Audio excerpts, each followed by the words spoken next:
Good afternoon. My name is Brandon Zhang, appearing for the respondent, the Games Disciplinary Committee. I will be speaking for 14 minutes on issues B and C and reserve 1 minute for rebuttal.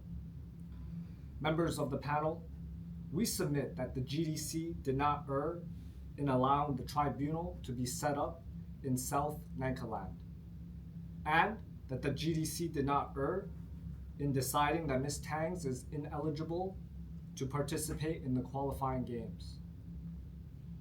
Turning to the first submission. In the present case, Ms. Tang contends that the location of the tribunal had been unsuitable, reflected at 29 paragraph of the record. If the panel does find that the GDC did in fact err, nonetheless, Ms. Tangs was still able to present her case before the courts. If I may direct the panel's attention to paragraph 33 of the record, the GDC tribunal had viewed her written submissions, the anti-doping reports, and heard oral submissions. Thus, there's no breach of natural justice, and she was given the opportunity to a fair trial. Ms. Tangs violated Rule 3 of the qualifying games. Rule 3 states that an athlete must be of Asian citizenship, and she is not 100% Asian. Moreover, she argues that the location of the tribunal was not in line with the rules, as it should have been set up in the country where the tournament was held per the game rules. According to Rule 23, Sub-Rule 2, the tribunal shall be set up within a week from the end of the tournament in the country where the tournament was held, where reasonably practicable to do so. In the present case, South Nagaland was a reasonable place to hold the tribunal. The city of Ramputana at the time was still cooling off and was at a 3-day riot during the proceedings. Given the circumstances of the case, it was a matter of safety to leave the country and hold the tribunal elsewhere, because it was also unknown at the time how long the riots would last and whether the protesters would start another riot on the 4th, 5th, or the remaining days of the week. Moreover, the location is also very convenient to the relevant parties. Merely because it was held at the global headquarters does not mean there was any unfairness or impartiality. It was convenient because the qualifying games medical team was there, the games committee was there, and the International Video Games Federation was there. Therefore, Rule 23, Sub-Rule 2 was not breached. Accordingly, we pray that prayer B be dismissed and the Games Disciplinary Committee decision be upheld.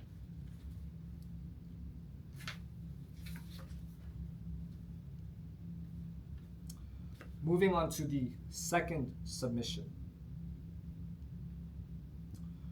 We submit that the GDC did not err in deciding that Ms. Tangs is ineligible to participate in the qualifying games because she held dual citizenship. She does not qualify under Rule 3, Sub-Rule 1, which states a person is eligible to be a participating athlete if she is a citizen or permanent resident of a country in Asia. The GDC correctly interpreted and applied this rule. In the 2014 cast case of Clyde Getty versus International Ski Federation, at paragraph 7.3. Counsel, could you explain why this case is relevant, including the facts of the case? Yes, Mr. President. In this case, at paragraph 7.3, we merely rely on this case for the proposition of rule interpretation, in which at paragraph 7.3, the panel stated it will have to consider the meaning of the particular rule, looking at the language used, and will have to further identify the intentions of the association, Mr. President. Right.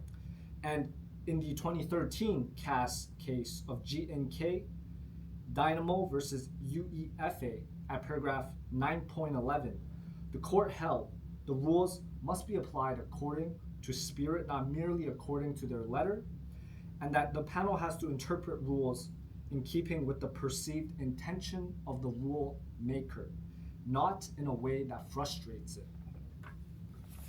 In the present case, the GDC did not frustrate the rule. The GDC correctly applied the rule pursuing to the intention of the rule makers, which is the qualifying game committee. The intention and underlying purpose of the rule maker was for the games to be represented by Asian athletes who were citizens and permanent residents at the Asian stages of the game. The citizenship requirements underlying purpose is to require that athletes must have a genuine, close connection to the country. And the permanent residence underlying purpose is merely to require athletes to have lived in the country for a period of time. And therefore, we submit that Rule 3 was interpreted correctly and discerns the true intention and purpose of the rule makers. Moving on to the next point.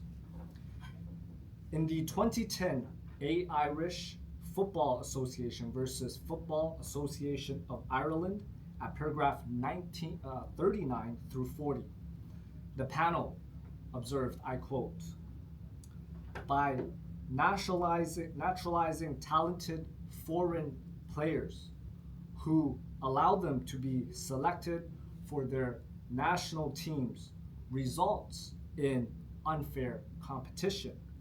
The attempt, the court observed, of Qatar to naturalize Brazilian players in 2004 prompted a reaction from the FIFA Emergency Committee, which they decided as well that a player who acquires new nationality without having a clear connection to the country involved is not entitled to play for the national team of the country.